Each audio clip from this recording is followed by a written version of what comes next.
Welcome, welcome, welcome. It's Tuesday, November the 18th, 9 p.m. in the DMV. I'm Sam Giacinto. And 6 p.m. here in Los Angeles. I'm Jack Armstrong. Welcome to Tech Talk Live. Lots to talk about today. Another outage happened, which, again, we're going to start having to make our predictions for the next one. Like, it's almost every other week now. It's crazy. Indeed, it did, right? So we had a huge Cloudflare outage in the morning, um, which more or less still waiting on a root cause for it. But again, like the AWS outage highlights the sort of benefit and drawback of having a single point of failure.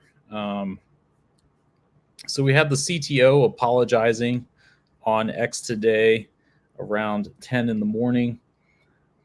Essentially, there should be a full sort of post-mortem coming soon.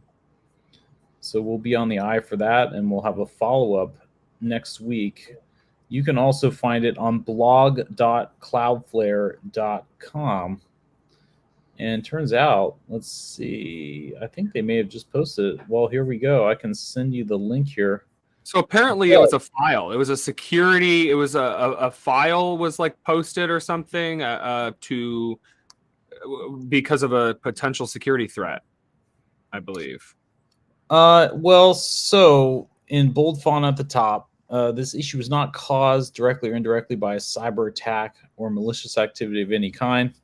So kind of like what we discussed last week with AWS, it seems to be more or less a misconfiguration. So they had a large file that was more or less, it was uploaded to, it was more or less a bug in their generation logic for the bot management feature file. So the file was really big, and it was double the size of, I guess, what it traditionally is, and was replicated across all the machines in the Cloudflare network. So basically, the management system had a hard limit on the size of this file, and the software failed because of it. Yeah. So we, in essence, kind of whoopsie, right? We had a problem. So, I mean, it was purely user error, essentially, is what it boils down to. And again, more or less, user error, to one of Cloudflare's services created a massive follow-on effect. And kind of as we stated last week, things like this aren't, just as they don't easily happen, they're not easily fixed. It's more of a forest of computers, so for each tree to be corrected, it takes a little bit of time. Yeah. Well, so, I mean, thoughts on this? Yeah, I mean, look, it's worth noting Cloudflare is obviously doing a lot. We've talked about them previously on the show because bots and AI scraping has become such an issue. And, obviously there's a lot, of preventions and DDoS attacks. Also, I mean, so Cloudflare's got a lot going on with DNS and registrar services, backend. Like, yeah, I mean, they do a lot. So I don't know. I mean, it's good to hear that it's not a cyber attack, but also obviously still disruptive when there's some configuration error again. So we see how many sites rely on these types of protections. And again, I think this was 20-ish% of websites use Cloudflare in some way. So definitely could have impacted, 1 in 5 websites you try to go to. Yeah, I mean, in to kind of frame this, Cloudflare is a massive content delivery network. So, protecting, vast swaths of the internet. So that's kind of really the source of this, uh, why it was had such an outsized impact. Um, and it's, you know, kind of, I'm just kind of reading the discussion on this, but it really sort of seemed like a machine generated configuration file screwed up the software that consumed it, was propagated to all the machines that make up the network, which, I mean, so, the whole thing, I mean, there are approaches to prevent this. I mean, having a phased rollout, um, again, it's just another example of kind of the worst. Yeah. Um, It's bad timing. I mean, obviously, these problems shouldn't occur, but again, like predicting the next time that something's going to happen, I don't know. I mean, it's very often these days that we have some sort of issue, uh, with some cloud infrastructure. And I think it just goes to say, what we've talked about before. We need more resiliency. We need more redundancy. We need more uh, I don't know. We need more competition in this space. I mean, Cloudflare, it's great what they do, but can we get, can we please try to get another company in there too? I mean, yes, of course there are other companies, but I don't know. I feel like distributing the infrastructure, obviously, many sites use AWS servers. So, I mean, it's kind of just like we are going to need wireless infrastructure we've talked about before too, with cell phones and all of that. So I don't know. I think it's really crazy how often we have these sorts of problems. So hopefully we're done for now.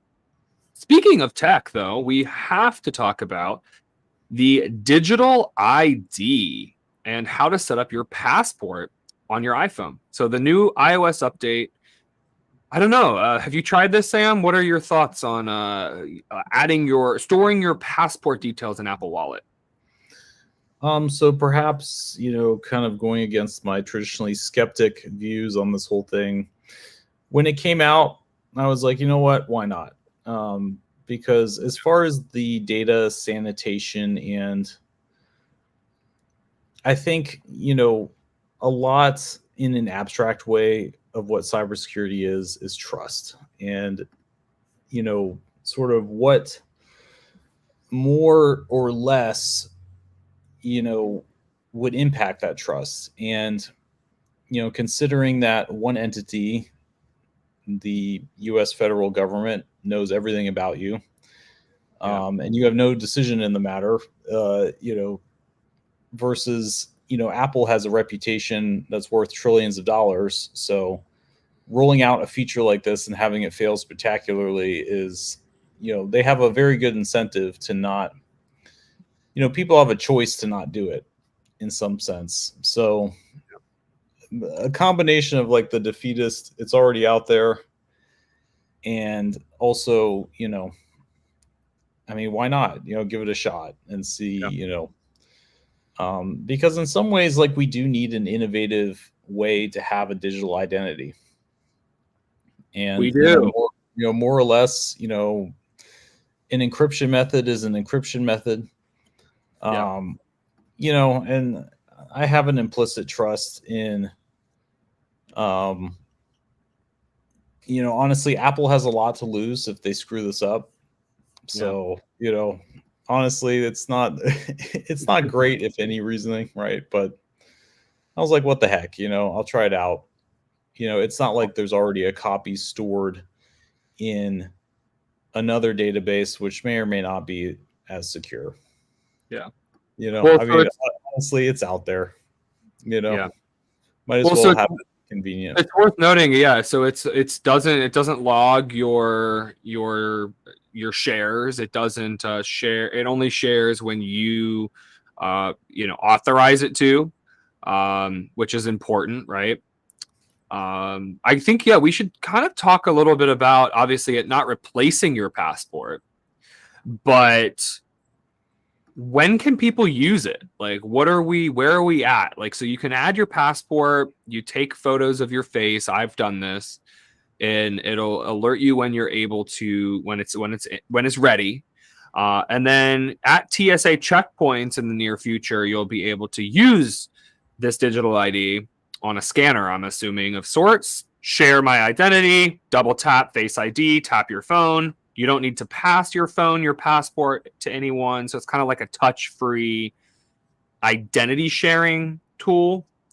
But again, doesn't replace your passport. So kind of like nice to have a backup, but again, if you can't fully rely on it, I don't know. We're not there yet fully. What are your thoughts on that? Well, yeah, I think a big so what do we use it for? Apparently, you can use it for domestic travel in the United States. I'll see if it works. Just going somewhere in early December. We'll see, what happens. I'll definitely try it out. Whether it's more convenient or not, it probably is more convenient.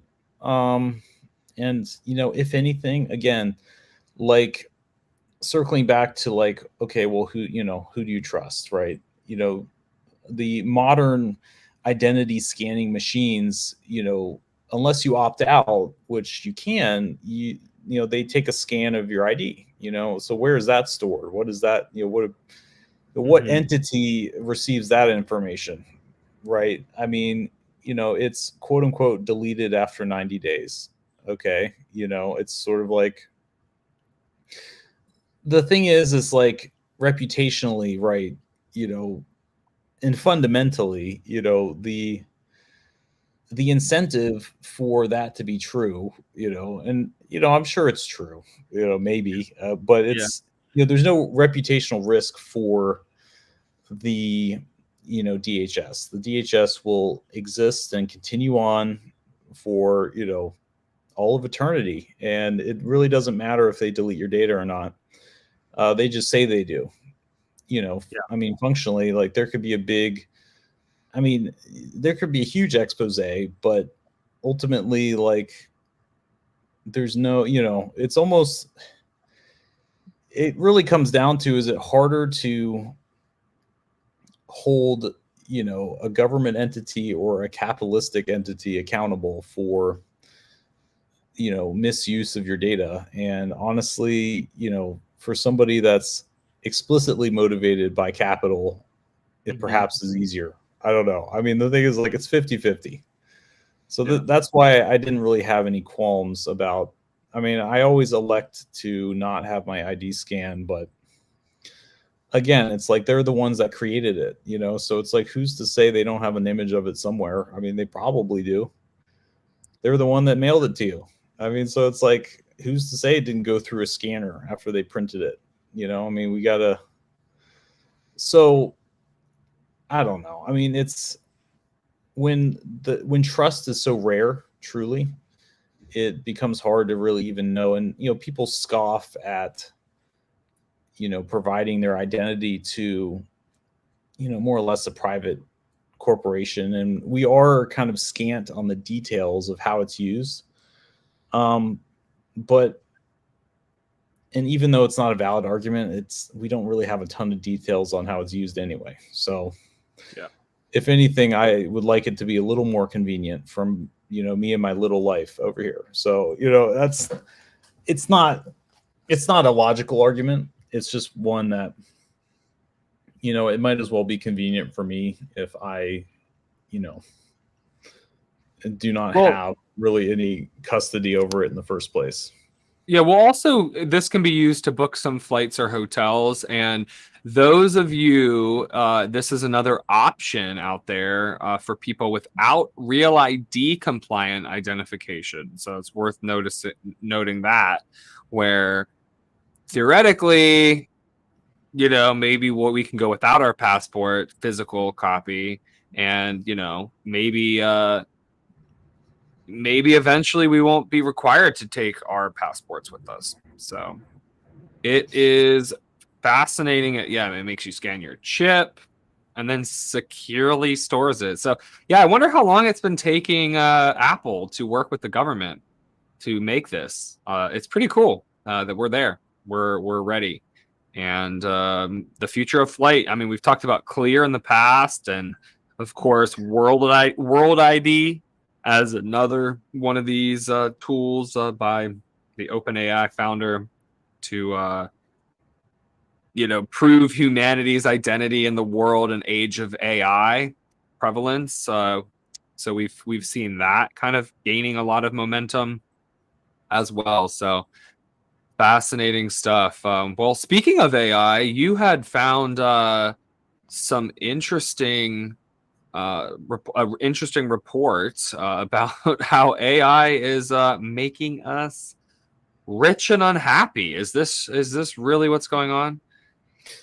Well, yeah, I wanted to bring this up because it kind of echoes what we've talked about in the past, right? We've at this point, depending on how old you are, you've lived through one, if not two, if not three technical revolutions. And the .com era is one I like to think about because it was such an era of optimism and adventure. The internet was going to connect us all. We were going to be able to communicate across the world in instant time, with rich media content, and there would be all sorts of applications to it. And it was kind of like it was hype. I mean, it was a great time, like to be excited about, that, is sort of a different headspace to the current vibe, I guess. And you may have seen it too. I mean, among the people, it's people are either ambivalent, they're anxious, or they're even dreading this, as opposed to being optimistic and or have a sense of adventure, right? This is kind of a different, and we've talked about that framing before, where it's like this, the impact is as large, if not larger, but the mindset of which people are approaching this is understandably with a lot more skepticism. And it's, I think the customer sentiment, obviously, are you going to, are you going to welcome this with open arms when there are real concerns about privacy, mental health, and social, like the social fabric of society? Right? I mean, it kind of reinforces all of those negative psychological, again, like why deal with the difficulty of socializing when someone can reinforce whatever you say to it, or why even, am I going to have a job in 5 years? It's sort of, like workers make up around half of our domestic product, and beyond the numbers, it's a source of meaning. It's a source of purpose. People as intelligent creatures, we like to be useful. Separating this from any sort of exploitative framing, but it's like people want to feel needed. And I think there is a component to work where it's like you can be proud of a job well done, whatever that looks like to you. And that's a big part of what it means to be human. And this is basically a direct assault on the idea of work as a concept. This isn't sort of an augment to humans, it's a replacement.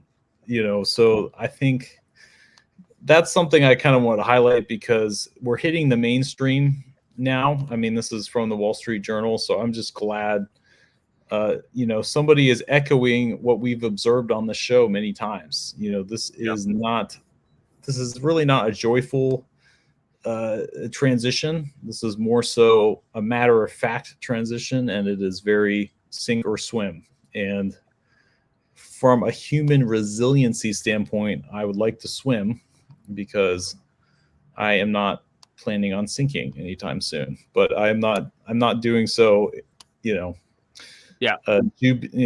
jubilantly.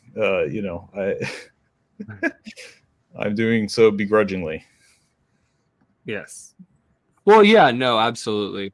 I don't know. It's a fascinating feel. I think people rely a lot on ChatGPT. I feel like for therapy even too. I've heard recently I was at an event and I heard a therapist chiming in about how much AI has kind of impacted business.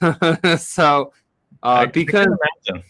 Yeah. yeah, I mean, like, you know, if AI is gonna understand and remember your conversations and almost maybe better than a human could, you know, it's fascinating that, you know, you can just ask it for feedback and hey, what do you think about this or this, right? You know, and again, like if you're seeking therapy, talk therapy, to, you know, work through what you're going through, again, like it's expensive, not only, but you know, so AI offers another alternative in that space too. So there's a lot of interesting ways people are using tech, this modern tech.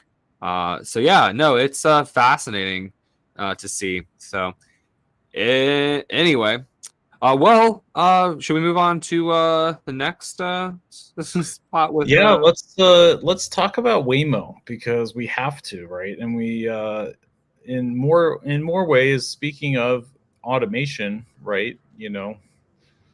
I think this is one of those things where, again, as much as people complain about driving, yeah, if people did not have to drive, there's something human about it. Some people, I guess, truly do not like to drive at all, and I can empathize with that. But I think there. This is also kind of another example of one of those things where, whether you like it or not, you may not be able to anymore. yeah. Um, but it looks like Waymo is expanding to freeways. And our They are. favorite CEO, Elon, said that it was, quote, "That's why Waymos can't drive on highways." Well, it seems to be the Waymo is driving on a highway, much to the, Proving him wrong. Well, yeah, yeah. I mean, I don't know, much to the correctness of that statement. Well, so different, vastly different approaches here to self-driving tech, obviously, right? So we have Elon, who believes vision systems and cameras are the way because it reduces cost, et cetera, right? And then we've got Waymo and Alphabet, right? We've got them kind of saying no, lidar sensors, safe cars, you know, and mapping the streets and then using cameras and other systems for edge cases. It's great, but also it's now going to be able to go at higher speeds, which is, I guess, a little concerning potentially. But I mean, yeah, they have a good track record. I know, of course, no human or autonomous driving system is perfect, but I don't know. Again, it's another alternative for people, and I think now the fact that they're going to be going on highways in major cities, I believe we see.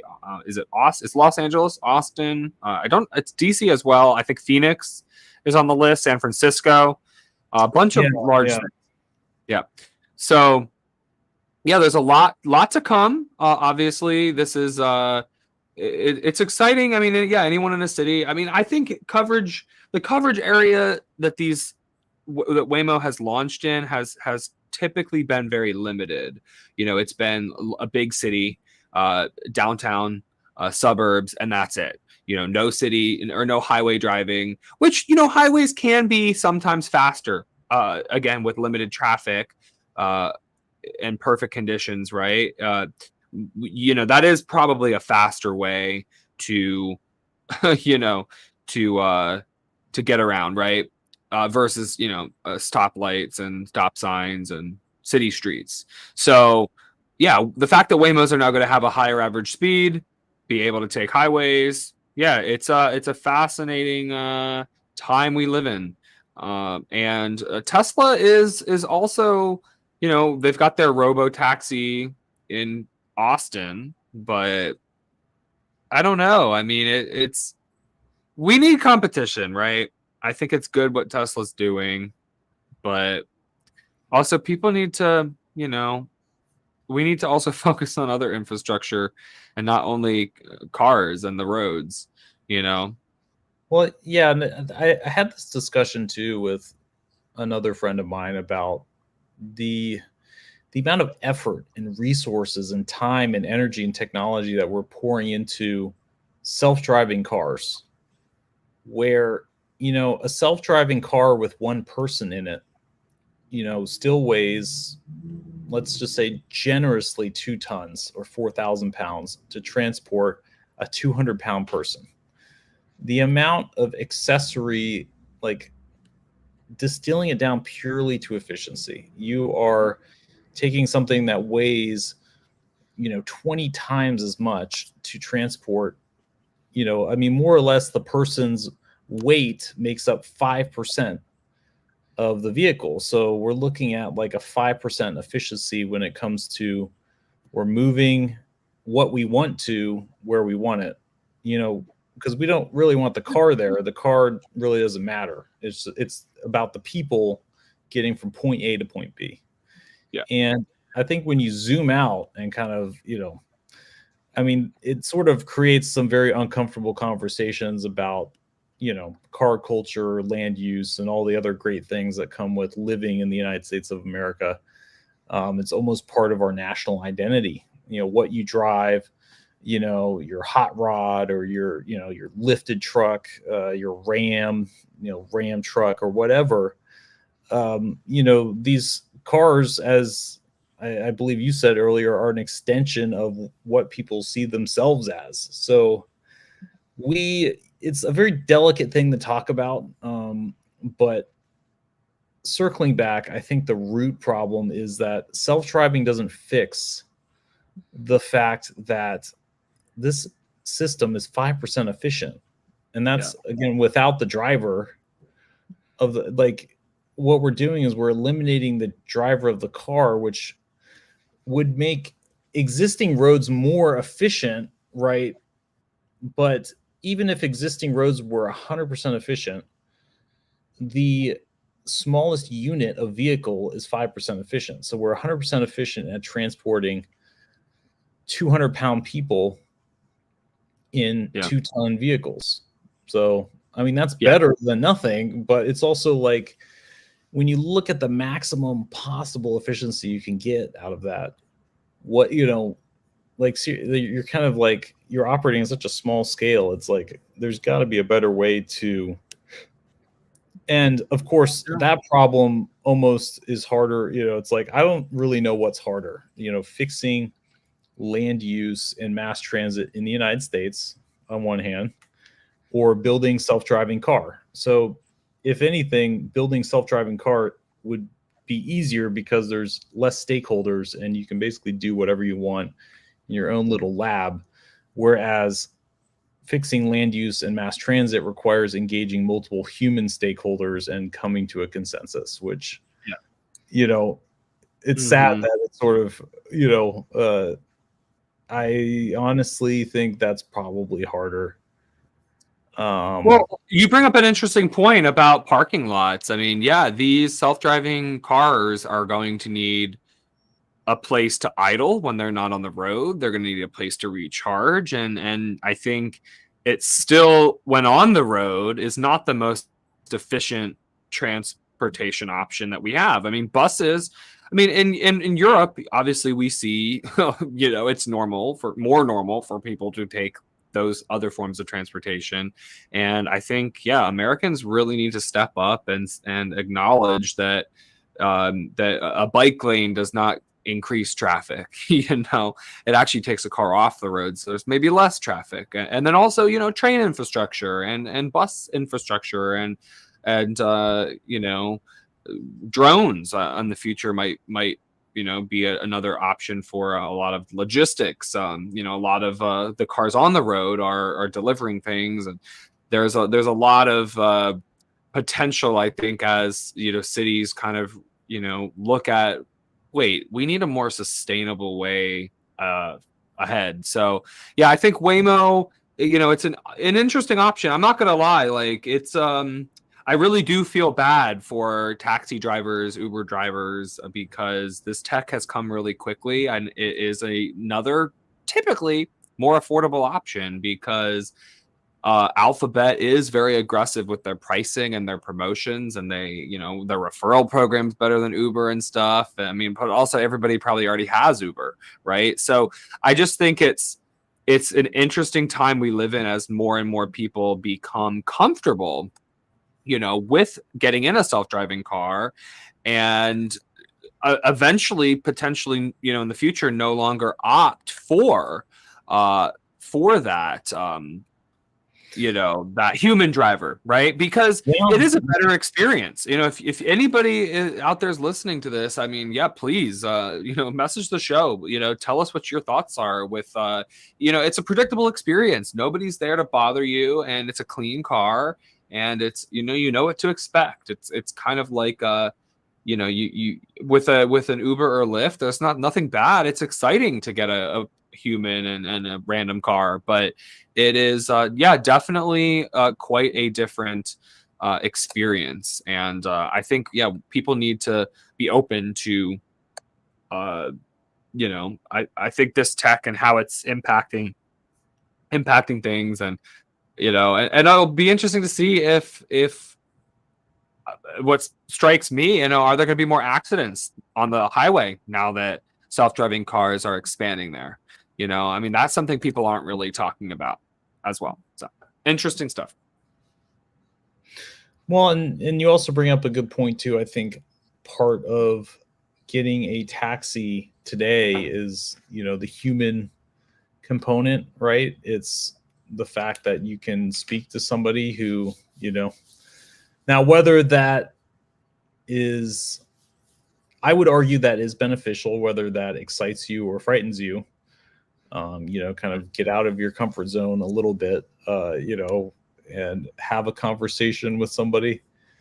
But, there's a certain point at which, well, if, a driverless car is twice as safe, like, where's that line? I mean, we kind of get almost into not to make everything a moral and ethical argument, but if a driverless car is twice as safe, but you lack the human interaction that makes you healthier indirectly, but also directly, where's how much safer does it have to be until it's until you can basically say, oh, I'll take a driverless car. Despite having no social interaction, and basically which is something people desperately should be getting. Right? Yeah, I know. It is fascinating. Yeah, we're talking about AI, self-driving cars, less human interaction, not needing a therapist anymore. I mean, what's it going to be? Oh, the robot massages are also a thing. There's a company doing this. If you don't want someone touching you, but you still want a massage, well, guess what? Now there's a robot that will massage you. And again, another option for people out there that want a massage, are willing to, don't want to, I don't know. You know what I mean? I mean, but does it achieve what you're looking for? Probably, yeah. And also if you have a home and you have $100,000 to blow, you could buy a robot. You really could buy a robot to do your cleaning and to do your cooking, put your groceries away, do your laundry. I mean, these are getting pretty much capable of that. Now, I don't think you trust it to walk your dog unless you want something to go wrong maybe there, but I think around the house, simple things. I think it can put laundry. I think it can sort laundry. I think it can turn on the machine. I think it can figure this stuff out. Figure AI and Tesla's robots.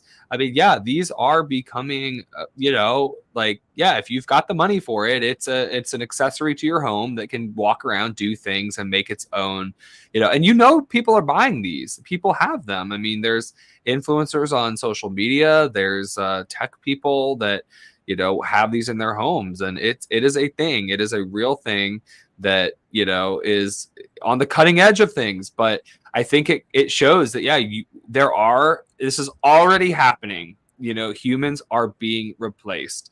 And at the Tesla diner here in LA, still haven't braved myself to go there, even though I pass it often. They had a robot, and they have had a robot in the window serving popcorn and serving things. I mean, you go up and you order from it, and this does make an appearance. They are often. I don't know if it's always there, only certain dates and times. I don't know what their deal is with that. But again, instead of having a human working, serving out popcorn buckets, they've got a robot doing it. And it shows you that. I mean, yes, it is cool technology, but that is a job that it could have been somebody's job. And little by little, these jobs are going to be chiseling away. We see it with Waymo, with Uber. So it's not a doomsday thing. I mean, yes, there now are more engineers. There now are more of this and tech people and AI. But I mean, I think we have to acknowledge as humanity that this tech is powerful, but also it can come quickly to replace us. And that doesn't mean we need to be anti-AI, but it's worth paying attention to all of these changes. So. And also, something recently, I didn't realize this, but someone texted me today about Alexa Plus, and I thought, do you not have Prime? I don't know. It's interesting, but we should talk about this really quickly because I will say, having used all three, Siri, HomePod, Assistant, and Alexa and Google and Gemini at home. I do have to say Alexa Plus is one of my favorites. I think it gets it really understands the question. It speaks with AI as if you're going to ChatGPT, but it has more context about your home and about your your life based on your Amazon purchases and stuff. And so I don't know. I think it's an interesting feature. And also speaking of subscriptions and AI and all of this stuff, I really hope that it's included for Prime members, and that Prime stays a reasonable price because. Yes, it does have value. Of course, Google's charging $20 a month for Gemini with storage. So that is cheaper than if you were to pay ChatGPT Plus. Yeah. But here we go again. All these AI premium subscriptions, and then some people, Anthropic's Claude, not a bad option as well.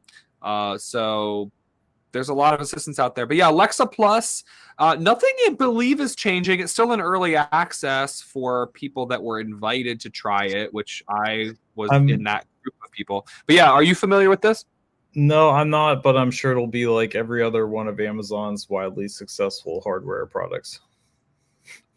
That's a joke. Okay. Yeah, I'm being sarcastic in case you're listening to this. Amazon... probably, I mean, at least Google has some success to kind of point to, but the Alexa smart home and the Kindle really are the only two devices that they've made that have had any sort of measurable success. The fact that the Alexa smart speakers being popular that's just a mystery to me. I don't have any smart speakers. I already have enough things listening to me. Our phones, yes. But yeah, absolutely. Also, speaking of AI, I have the Gemini here in front of me on the Pixel, the new Pixel. It's 2.5 Pro Gemini. Now includes coding. So this is an update. We now have the math and code. So another model that is trained and tuned towards coding, math, and reasoning. Interesting. They're also competing with Sora with VO 3 point something. And they give Gemini subscribers higher limits. I don't think it's unlimited, but again, unless you're making tons of videos all day, every day, which I'm assuming you can still make a lot of videos if you pay for it. Kind of like a gym membership model. Plenty of people don't use that feature, so plenty of people do, and they get a good deal. So yeah, it's fascinating with that. And speaking of these excuse me, because Google's AI Ultra is a higher level. A lot of these models do not support the video APIs.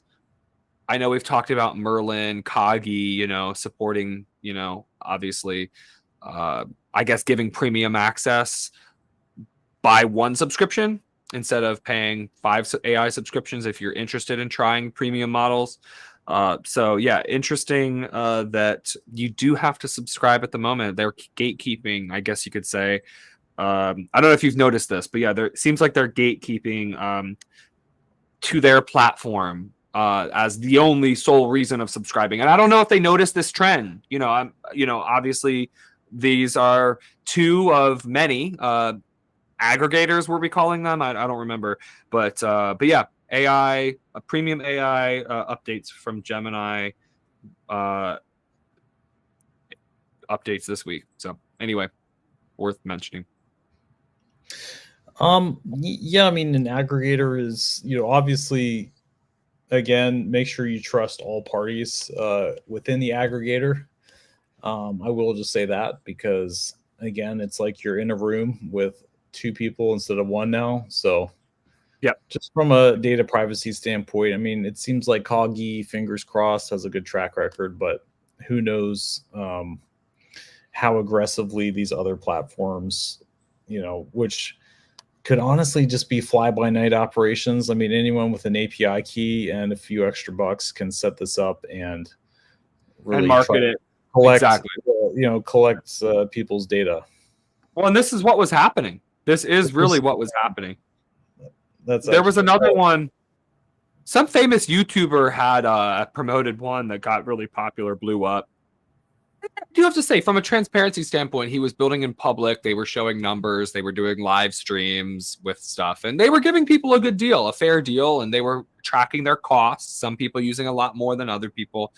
And I do think, it is a decent offering because, you do only get that from a third party that is, has the developer APIs to then sell to you and resell to you some sort of limited or unlimited usage with fair limits or something. So anyway, yeah, it is fascinating at that that this seems to be maybe more popular, but also ChatGPT is storing your data and logging your conversations.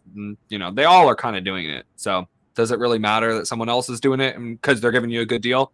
I don't know. Well, it's twice as many people listing, so I guess yeah. I mean, I don't know. I would say so, but it depends. Yeah, I mean, it depends what people are comfortable with, and everyone has a different tolerance for that. And I mean, we're giving up a lot of privacy, but you're right; they're not really like paying us, right, to be there. So anyway, but anyway, well, I think that summarizes a lot of today's top stories this week. Anything else we missed? We will update our website. We hit the Cloudflare. We hit Apple Passport. If anything, ChatGPT 5.1 came out. I don't think it's that big. I don't know. I don't really know what they changed. They're pretty opaque about it, but there's a new model. Could be slightly better. I haven't seen any detailed breakdowns yet. Yeah. Same here. New number, new week. But we'll be back next week, every Tuesday, 6 p.m. Pacific, 9 p.m. Eastern, here on Tech Talk Live. Subscribe to our email list on our website, techtalklive.xyz. We're back every Tuesday with a new episode. Lost